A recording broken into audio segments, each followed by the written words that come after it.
আসসালামু আলাইকুম, সবাইকে স্বাগত জানাচ্ছি বিডি ফিউজে। আপনাদের সাথে আছি আমি সাবরিনা কাজী। উপসাগরীয় দেশগুলোর অলিগলিতে সব সময় থাকে মার্কিন হামলার গুঞ্জন। ২৭ নভেম্বর আততায়ীর গুলিতে নিহত হন ইরানের প্রধান পরমাণু বিজ্ঞানী মোহসেন ফাকরিজাদে। ইরানে যুক্তরাষ্ট্রের হামলা নিয়ে কয়েক দশক ধরে শঙ্কা চলছে, কিন্তু ইরানের সাথে যে কোনো সংঘাতে এই অঞ্চলে সৃষ্টি হতে পারে নতুন করে অস্থিরতা। এমন হামলা যদি হয় আর তেহরান যদি প্রতিশোধমূলক ব্যবস্থা নেয়, ফ্রন্টলাইনটা কিন্তু পড়বে সৌদি আরবই। ইসরায়েল কিংবা যুক্তরাষ্ট্র আক্রান্ত হবে এর অনেক পরে।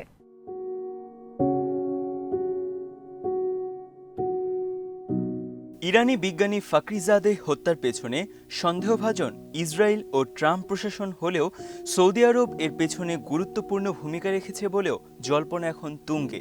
কারণও আছে। ইসরায়েলি প্রধানমন্ত্রী বেনিয়ামিন নেতানিয়াহু, সৌদি যুবরাজ মোহাম্মদ বিন সালমান এবং যুক্তরাষ্ট্রের পররাষ্ট্রমন্ত্রী মাইক পম্পেওর গোপন বৈঠকের পরই এই হত্যাকাণ্ড। বৈঠকের পরপরই যখন এই হত্যা, সন্দেহের তীর তো সৌদি আরবের দিকেই যেতে পারে।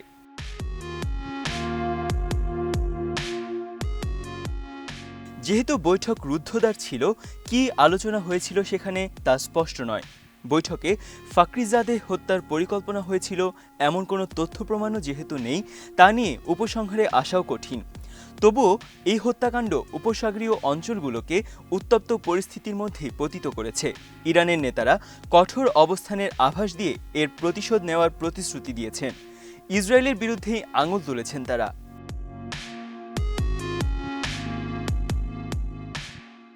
এমন পরিস্থিতিতে ইসরায়েল ও ট্রাম্প প্রশাসনের বিরুদ্ধে যদি তেহরান সংঘাতে যায়, আঘাতের প্রধান লক্ষ্যবস্তু হবে সৌদি আরব। অন্তত এই সময়টাতে এমন পরিস্থিতিতে পড়তে চাচ্ছে না রিয়াদ।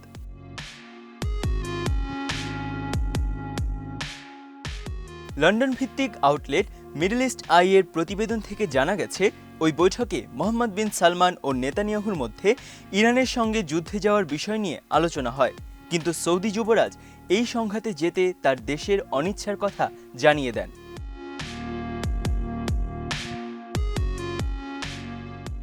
বেনামি এক সৌদি সূত্রের বরাতে মিডল ইস্ট আই জানায়, দুইটি বিষয়কে সামনে রেখে যুবরাজ সংঘাতে যাওয়ার ব্যাপারে অসম্মতির কথা জানান।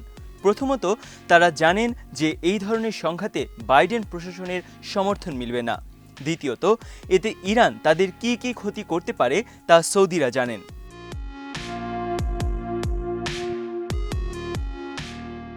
সৌদি আরব কেন ইরানের সঙ্গে সংঘাতে যেতে চায় না, এর উত্তর অনেকেরই জানা। গত বছরের সেপ্টেম্বরে তারা ইরানের সক্ষমতা সম্পর্কে কিছুটা হলেও টের পেয়েছেন।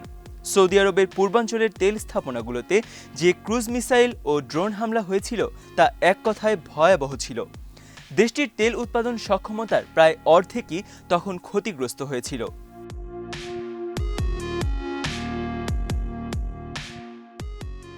হুতিরা এই হামলার দাবি করলেও মার্কিন গোয়েন্দা সংস্থার প্রতিবেদন অনুযায়ী ইরানি এই হামলার রসদ জুগিয়েছিল। অবশ্য এই অভিযোগ অস্বীকার করেছিল তেহরান। রিয়াদের উত্তরে তেলের পাইপলাইন এবং জেদ্দার রেড সি পোর্টের কাছে আরামকোর স্থাপনাকে লক্ষ্য করে মিসাইল হামলা চালিয়েছিলেন ইরানের মিত্র হুতি যোদ্ধারা।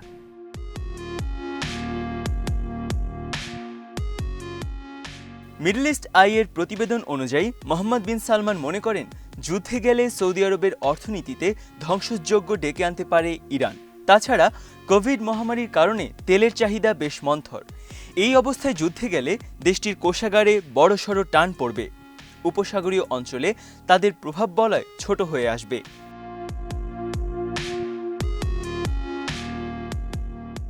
এর চেয়েও বড় উদ্বেগের বিষয় বাইডেন। ইরানের সঙ্গে সংঘাতে যাওয়াটা দৃশ্যত পছন্দ করবেন না জো বাইডেন। ট্রাম্প প্রশাসনের কারণে ইরানের সঙ্গে ধসে পড়া সম্পর্কের মেরামত চাইছেন তিনি। ইরানের সঙ্গে আগেকার করা পরমাণু চুক্তি থেকে সটকে পড়েছিলেন ট্রাম্প। নির্বাচনী প্রচার অভিযানে বাইডেন সেই চুক্তিতে ফিরে আসার কথা জানিয়েছিলেন।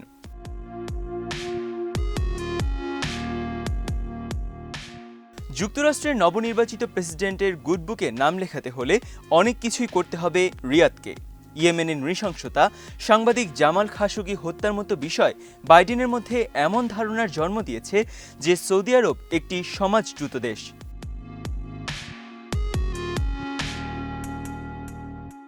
বাইডেন ক্ষমতা হস্তগত করার আগেই যদি ইরানের সঙ্গে এমন একটি যুদ্ধে সৌদি আরব প্ররোচনা যোগায়, দেশটির ব্যাপারে তার নেতিবাচক ধারণা আরও জোরালো হবে।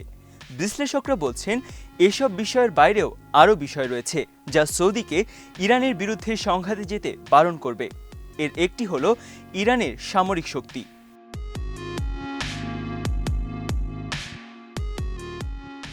আন্তর্জাতিক জরিপকারী প্রতিষ্ঠান গ্লোবাল ফায়ার পাওয়ারের সর্বশেষ তথ্য বলছে বিশ্বের সামরিক শক্তিতে 14 নম্বরে আছে ইরান। অন্যদিকে এই তালিকায় 17 নম্বরে অবস্থান করছে সৌদি আরব। অর্থাৎ সামরিক শক্তিতে ইরানের চেয়ে 3 ধাপ পিছিয়ে আছে সৌদি আরব।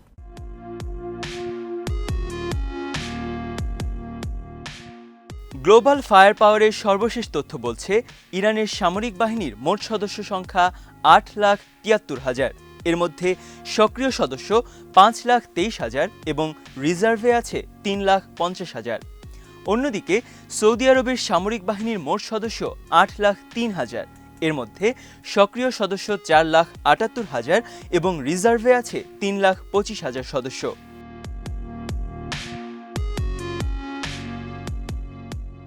ইরানের স্থলবাহিনীর শক্তি সৌদি আরবের চেয়ে অনেক এগিয়ে।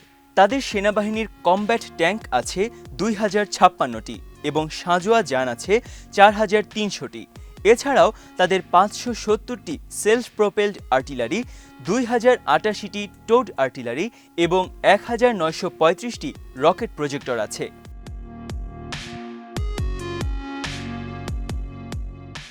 অন্যদিকে সৌদি আরবের সেনাবাহিনীর কমব্যাট ট্যাঙ্ক আছে 1,062টি এবং সাঁজোয়া যান 12,825টি।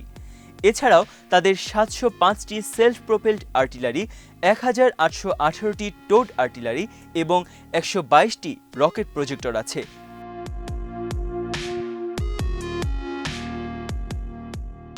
ইরানের নৌবাহিনীও সৌদি আরবের চেয়ে অনেক এগিয়ে।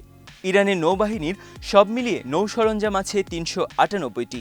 এর মধ্যে 7টি ফ্রিগেট, 3টি করবেট, 34টি সাবমেরিন, 342টি পেট্রোল ভেসেল এবং 8টি মাইন ওয়ারফেয়ার আছে। অন্যদিকে সৌদি আরবের নৌবাহিনীর সব মিলিয়ে নৌ সরঞ্জাম আছে 55টি। এর মধ্যে 3টি ফ্রিগেট, 4টি করবেট, 9টি পেট্রোল ভেসেল এবং 3টি মাইন ওয়ারফেয়ার আছে। সৌদি আরবের কোনো সাবমেরিন নেই। পরিসংখ্যান বলছে সৌদি আরবের বিমান বাহিনী ইরানের চেয়ে এগিয়ে।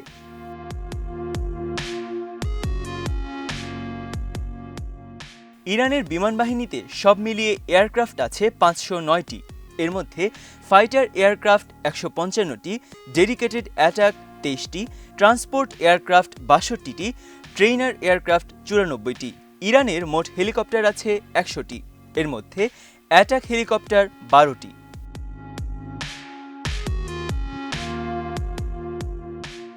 অন্যদিকে সৌদি আরবের বিমান বাহিনীতে সব মিলিয়ে এয়ারক্রাফট আছে 879টি। এর মধ্যে ফাইটার এয়ারক্রাফট 270টি, ডেডিকেটেড অ্যাটাক 81টি, ট্রান্সপোর্ট এয়ারক্রাফট 49টি, ট্রেইনার এয়ারক্রাফট 208টি।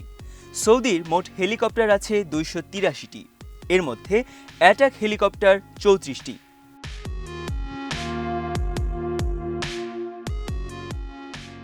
ইরানের কাছে মজুদ বিপুল পরিমাণ ইউরেনিয়াম নিয়ে উদ্বেগে আছে সৌদি।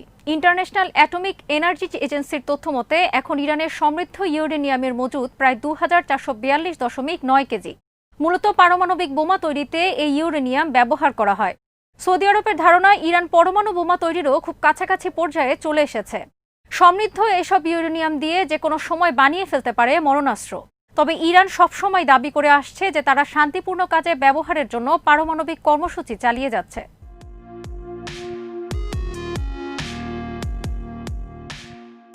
ইরান ও সৌদি আরবের মধ্যে শত্রুতা দিন দিন বাড়ছে, কারণ আঞ্চলিক নানা লড়াইয়ে বিভিন্নভাবে ইরান জয়ী হচ্ছে। বিশেষ করে এটা ঘটছে সিরিয়াতে। সেখানে প্রেসিডেন্ট আসাদের বিরোধী বিভিন্ন বিদ্রোহী গ্রুপকে সমর্থন দিয়ে আসছিল সৌদি আরব। কিন্তু সিরিয়ার সরকারি বাহিনী রাশিয়া ও ইরানের সাহায্য নিয়ে তাদেরকে হটিয়ে দিতে সমর্থ হচ্ছে।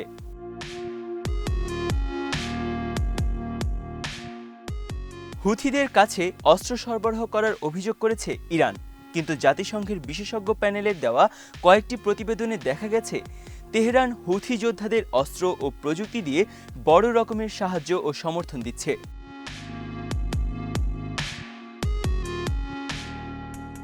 অন্যদিকে লেবাননেও আছে ইরানের ঘনিষ্ঠ মিত্র হিজবুল্লাহ, যারা শক্তিশালী একটি রাজনৈতিক গোষ্ঠীকে নেতৃত্ব দিচ্ছে।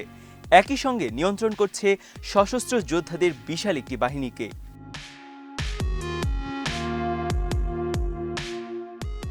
ইরানকে কোণঠাসা করতে সৌদি আরবের সর্বশেষ পদক্ষেপ হল ইসরায়েলকে আকাশসীমা ব্যবহারের অনুমতি দিয়েছে দেশটি। সংযুক্ত আরব আমিরাতগামী ইসরায়েলের বাণিজ্যিক ফ্লাইটগুলোকে এই অনুমতি দেওয়া হয়েছে। মার্কিন প্রেসিডেন্ট ডোনাল্ড ট্রাম্পের ইহুদি জামাতা জ্যারেড কুশনারের সঙ্গে সৌদি কর্মকর্তাদের বৈঠকের পর এই অনুমোদন দেয় রিয়াদ। ট্রাম্প প্রশাসনের একজন কর্মকর্তা জানিয়েছেন, এই ইস্যুতে আমরা তাদের সম্মত করতে সমর্থ হয়েছি।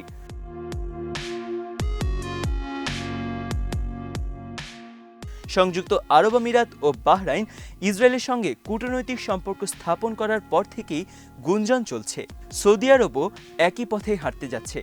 সম্প্রতি সৌদি যুবরাজ মোহাম্মদ বিন সালমানের সঙ্গে ইসরায়েলি প্রধানমন্ত্রী বেনিয়ামিন নেতানিয়াহুর গোপন বৈঠকের খবর সামনে আসার পর সেই গুঞ্জন জোরালো হয়েছে।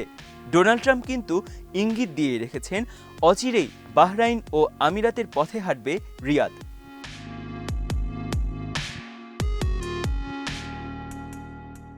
সৌদি আরবের সঙ্গে ইসরায়েলের মৈত্রী ও বাইডেনের সঙ্গে বলয়ের ভবিষ্যৎ সম্পর্ক। ইরানের পরমাণু চুক্তিতে বাইডেনের ফিরে আসা এসবের ওপর নির্ভর করছে এই অঞ্চলের রাজনীতি, নির্ভর করছে সৌদি ইরানের চিরবৈরী সম্পর্কের ভবিষ্যৎ। তবে আপাতত সে বৈরিতার সূত্র ধরে সংঘাতে যাচ্ছে না সৌদি আরব। আজ এখানেই শেষ করছি। সবাই ভালো থাকুন, সুস্থ থাকুন আর দেখতে থাকুন বিডি ভিউজ। চ্যানেলটি ভালো লাগলে সাবস্ক্রাইব করুন, সংযুক্ত থাকুন আমাদের ফেসবুক পেজে, আমাদের ওয়েবসাইট bdviews.net ভিজিট করুন। আল্লাহ হাফেজ।